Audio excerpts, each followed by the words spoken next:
dinner right now. Yeah, so we're live. Hi guys. I just decided I'm at home, so why not just throw a mastermind together on a Saturday. So we're doing now East Coast at 8:30 in the morning, so 8:30 Eastern, and then now we've also got 9:30 Pacific during the week.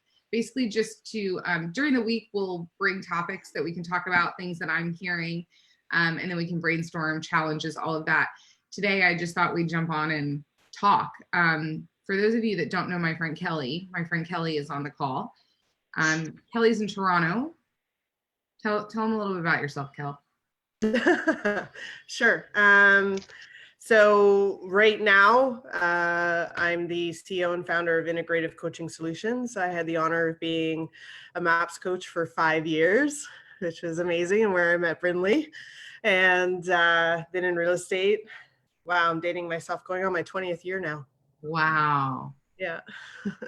Kelly's one of the most amazing humans and super knowledgeable, and she knows a lot about the Canadian market. And she reached out to me last night, and I was so grateful she did. But the reason I kind of putting her on the spot is her husband is a first responder, works for the Toronto Police Department. And we just want to pray for him right now, right? Kelly, I don't know how much you want to share. It's completely up to you, but I just want us. I mean, sharing is what it's all about right now, right? Just, coming together as a community and supporting each other. So, as a first responder, you don't necessarily have the luxury of staying at home during these times. And, it's a day by day thing. And last night, it came home and had an emergency at 3 a.m. and called the paramedics, and he's okay. But now it's a matter of, okay, is he actually positive? And waiting to be able to get access to a test, which is, somewhat of a struggle because there's a minimum amount of tests right now. I think we're behind the States in regards to how many tests we have access to. So it's a waiting game right now, waiting for the number in order to get an appointment to get the test and, figure it out if he actually does have it. Because if he does, then it impacts the whole family, because I have 2 little ones at home as well. So, it's scary, I'm sure, for everybody. And, and you just work through it, right? It's my brain, as you know, Brindley, just goes right into a system. Okay, yeah. So what do we need to do? Exactly. That's what I think I wanted to ask next was I've gotten a ton of messages this morning about, will you come speak to this group about mindset? Will you do? So Kelly, I think you're a prime example, of someone that's a coach. Mm-hmm. You've been trained in mindset and coaching, and we've been trained by some of the best coaches, Tony DeCello, Diana Kokoska, yes. Gary, and how are you mastering mindset right now through this? Well, I think, the first and foremost, it's accessing what we already know as a coach, right? It's we can sit in victim mode and scarcity and fear, and that in itself is contagious. So, being the person that has access to those tools, the first place I went is just clearing out all of the emotions, just working through them, recognizing them for what they are, and then releasing them, because in that mode, it doesn't allow us to feel productive. It doesn't allow us to feel in control. And that's where a lot of anxiety, fear come from. So first just went through that and released all the emotions, and then sat down and said, okay, this is where we're at.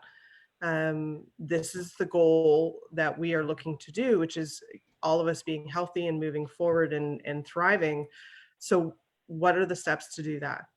And even the little tiny ones, going around and cleaning all the surfaces and sitting with the kids and seeing how they feel, right? Because that was a pretty scary moment for them, and helping them work through their emotions and creating a plan. I mean, the best place for productivity is working the plan, so that's where we sat. If I didn't have access to those tools like we did, I don't know if I would have been able to move through it as quickly as I did. But I'm also a high D, so I generally naturally don't sit in that a lot. I want to be in doing mode. So yeah, It's interesting, and there's a lot of conversations around this that I'm having, you know, managing those emotions, managing those thoughts, not getting caught into the what ifs, Mhm, right? And keeping your focus in the what is, Mhm. right? Yeah, Because the what is, yes. The what is versus the what if. I love that. I love yeah, that. So we have a yeah, system for everything, Kelly. So you just said the system. So yeah. step one was, Oh, step one first was making sure we were all on the same page in regards to what was happening. and guys, this applies not just to what Kelly, using Kelly's experience of something that is on this extreme, like going into the team, right? Like your team, your family, your Yeah, market centers, like everything. So number yeah, one, make sure everybody's on the same page. yeah. Well, Making sure everyone's on the same page. We're all working with the same information. well, And then, you know, sitting down and saying, okay, based on what we know, what is it that we can do? So the first thing was, you know, stepping into cleaning the house, right? Mhm. Cleaning all the surfaces, creating that space that's specifically for my husband that doesn't interact with us, making sure that he has everything. Thankfully, I'm surrounded by a great community. So, you know, reaching out and saying, okay, we know that with COVID-19 that it depletes the iron in the blood. Can someone go drop off iron pills for us? Mhm. And just, you know, reaching out and getting those resources that weren't as necessary yesterday. Yeah, so notifying them, and then, you know, cleaning the house, making the safe space, looking at the food. What's our, you know, what's our plan around food and meals? That becomes more specific. Yeah. How are we going to, you know, make sure that my husband is fed and also not creating contact with each other in the family? Checking medications, because obviously he's type 1 diabetic, so making sure we have enough insulin in the house and that we have enough to manage any highs or lows that might pop up, because I mean, he's anxious, right, and that impacts his sugar levels. So we looked at that, and then, you know, looking at the fact that if he is positive, and we are in true quarantine for the next, you know, however long, at least 14 days. Yeah. Um, you know, what does that plan look like as a family? And, you know, and thinking of ways that we can be together but not be together. Mhm. You know, like for instance, watching the same show together. You know, we might not be in the same space, but we're connected via something. You know, or he's got a tablet that I'm going to wipe down and everything and get to him, and then be able to set up an internal Zoom like this with each other, right? So the kids can interact with him on FaceTime and all that kind of stuff. So yeah, there's so many things you don't think about, Yeah. and yet when you have the thought, it immediately puts you into the mindset of, okay, let's create a system and a process for this, because that's where control is, Yep. and that's what creates the foundation and the feeling of safety, right? Because you have something to follow. Yeah, 100%. Guys, I didn't expect this to turn into an interview, but this is such good stuff. Like, I'm like, honestly, like 30 minutes ago, I'm like, am I crazy for like doing this mastermind? Nobody may show up. And now it's turned into like probably one of the best conversations I've had all week.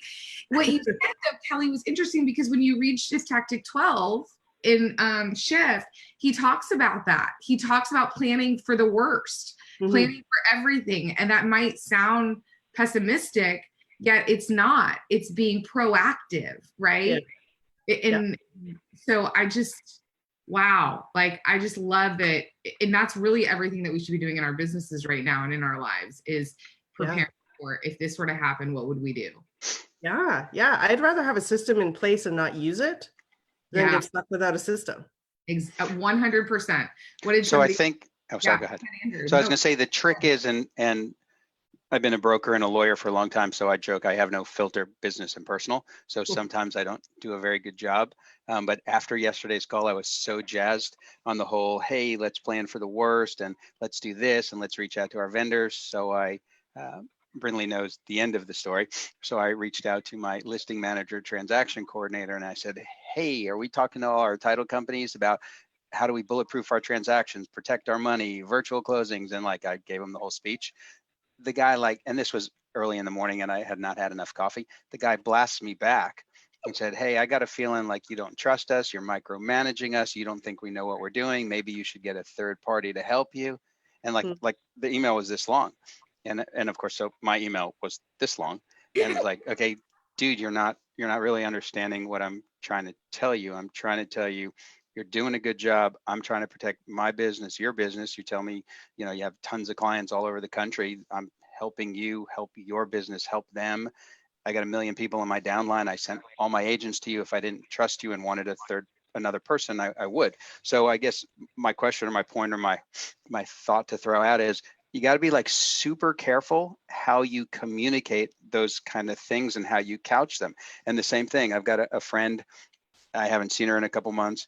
She's super, super, super religious. So every text is, God is punishing us, and this is what's happened in my whole life, and I can't believe this and this. It's like every negative thing you could think of. Where on the other hand, my ex-wife's like, it's just like the flu. Everyone just calm the F down and just stop. So like, how do you tell someone, hey, it's not that bad, or hey, it's not that good?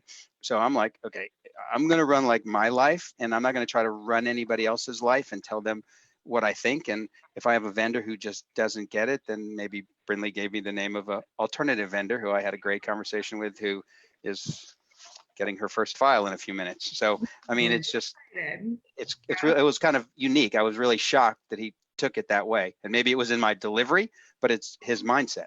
So. Yeah. And I think, Kelly, going back to what you said, and then, yeah, please jump in, is that it's you checked in with everybody's feelings, and everyone's feelings are valid.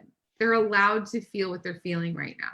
Yeah. I mean, it's interesting. I spent a lot of time in emotional intelligence, with family, with friends, with clients, and what we're going through right now has really brought it to the forefront, right? And how do we recognize our emotions? How do we manage them? And how do we manage the emotions of others?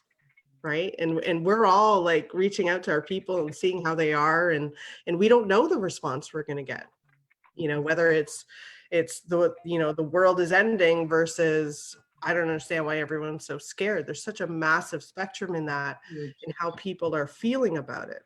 Mm-hmm. And, as human beings, we tend to operate and project how we feel about things. And that shows up in how we speak, how we act, how we lead.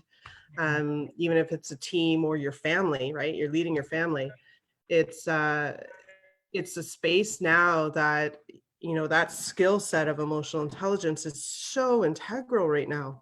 Mm-hmm. And recognizing that people use their own labels for how they feel. Mm-hmm. And therefore, because of that, they act based on that.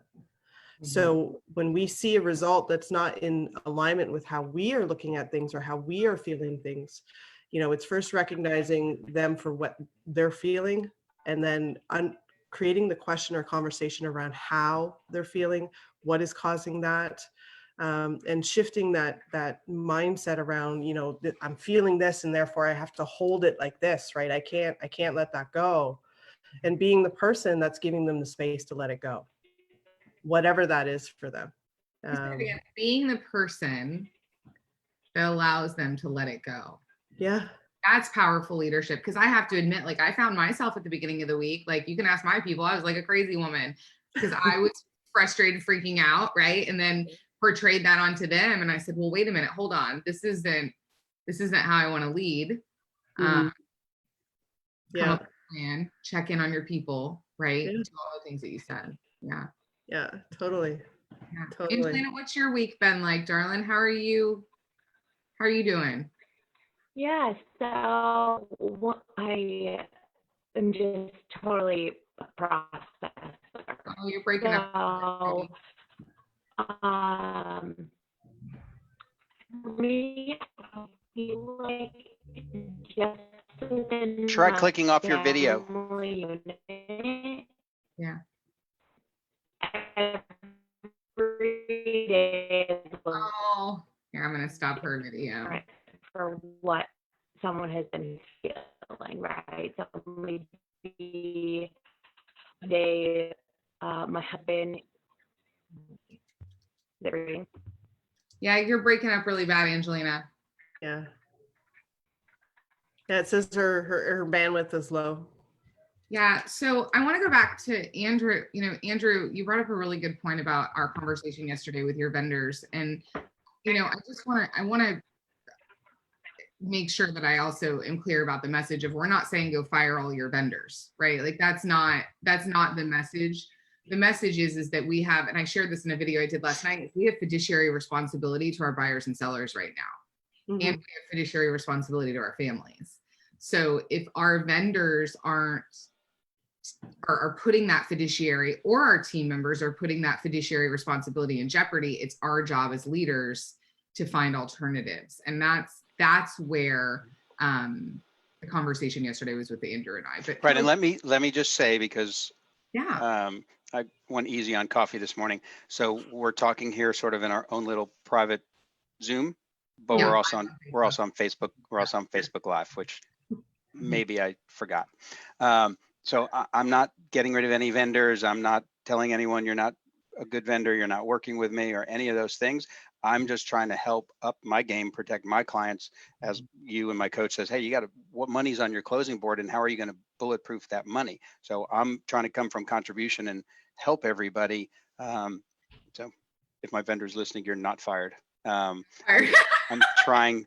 Thanks. That's why I kind of went white all of a sudden when I realized that. So I'm not firing anybody. I'm just like I have 2 title companies and 2 lenders and 2 inspectors and 2 insurance guys. And, I want everybody to kind of keep stepping up their game. their game. And Just to clarify.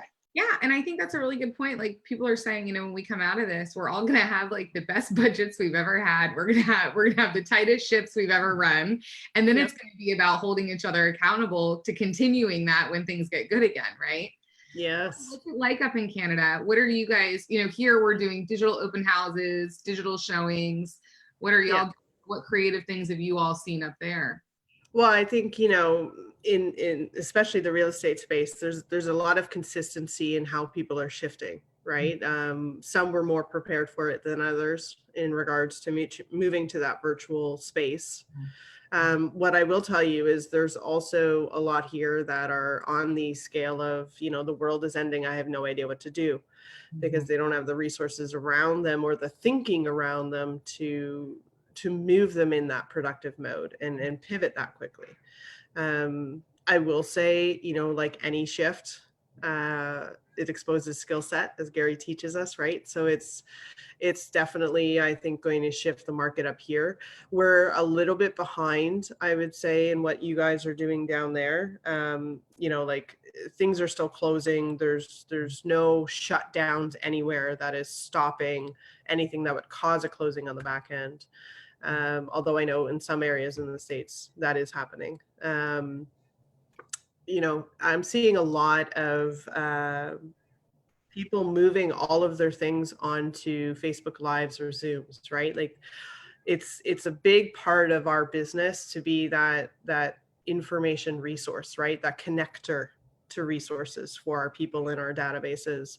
And I'm seeing a lot more agents step up into that, which I love to see. It's pushing them out of their comfort zone. It's getting them out in front of their people. It's causing them to spend time in human connection, at least the ones that are willing to do it. And, as you know, Brinley, from a coaching perspective, that is what we ultimately want to see, right? Them adding value to their people in whatever way they can. So I'm seeing a lot of agents connecting with their vendors, their communities, their local businesses, finding out what those businesses are doing right now. If they're still open, what are they doing to keep business open? Are they offering any specials? Is there anything that they can connect that to their database as a resource so that it's value to the both of them? For businesses that are totally shut down, and we're seeing a lot of this all over the world, connecting them to the shift book, right? Having conversations with them around what they could do during that time.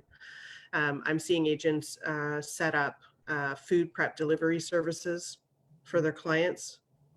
Ones that, aren't able to go out and get food at the grocery stores and fight for that and show up every morning because it was empty yesterday, but it's there today. So they're doing a lot of that. I'm seeing a lot of resources go out for, obviously, kids at home, right? What do you do with your kids at home? And Drink. I, That's what everybody's telling me, right? I'm like, thank Yeah. goodness I don't have kids because I don't drink. yeah, yeah. And it's interesting. I had a call with a mortgage agent this morning, which I'm going to be interviewing on Tuesday, and talking to her also about how are you being that connector of resource. Yes, it makes sense for you to be the voice in the mortgage space, Mhm. but how are you extending that voice, right? It's no longer about being the expert in your one thing. It's about being the connector in many things Mhm. right I now. love that, being the connector in many things. That's awesome. Yeah. Yeah. So how was she doing that? And we had a great conversation around that, of what she could do in her space and who she could connect to or create relationships with. But from a country to country perspective, I think we're all doing the same thing. And there's little unique things popping up here and there. But I love to see at the end of the day, we're all coming from contribution and how we can help. Yeah. And I think too, like somebody said Nicole, my friend Nicole Serapina said this morning, how do we keep our little brains safe too? Because there's so much noise out there right now, right? Yeah. And I know that I've probably spammed a lot of people. And if it means that I am putting positive, abundant things in their timeline and not Mhm. scarcity, worry, fret, then so be it, right? And so I think it is about using our gifts right now and using our connection to help others and just reach out, right? Just reaching Yeah. out. That's it. That's it. Angelina, we have about 1 or 2 more minutes left. I'm sorry that Yeah, you got cut off. that's okay. How are things going in your world? Is there anything we Yeah, can do to help you? things are going good. I am loving the sense of community amongst our people. So, yesterday I spent all day just talking to different agents all over the place. A lot of them weren't sure what to do. Should I be posting on social media? Should I be talking about this? And so a lot of them, their social media was like stagnant. Like they weren't sure, should I be talking about my new listing because is that insensitive?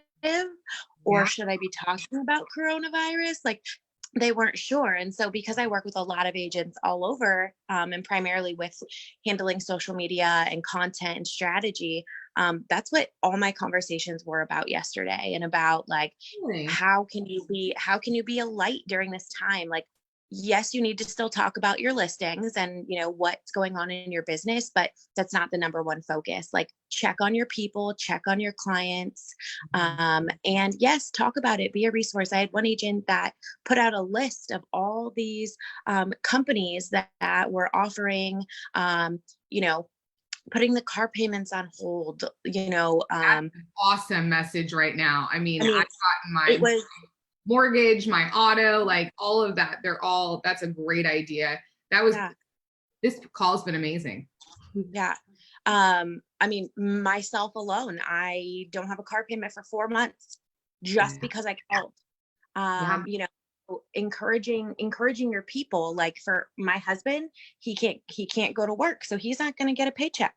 Yeah. And so, it's like, okay, well, what can you be doing during this time? What can we do to offset that? So just having these conversations, being a resource, Yeah.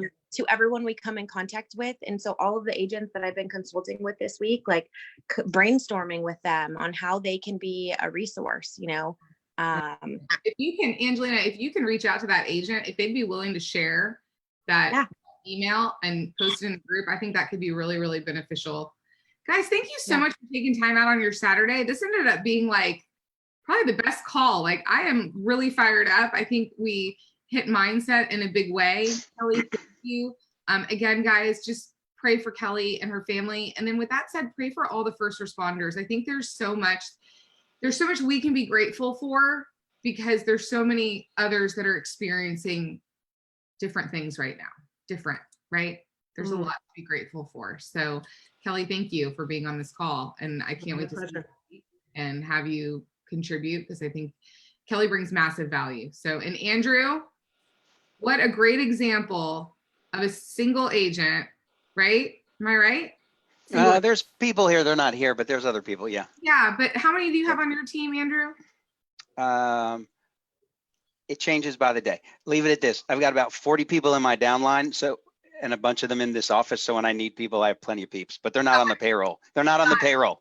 Got it. But you're showing up, you're doing the work every day. You know, you're not stopping. You're not letting this stop you. And Right. you're an awesome example to so many agents that you can do this. And like Kelly said, it's all about your mindset and leaning into your feelings and then finding that person that can help you release them.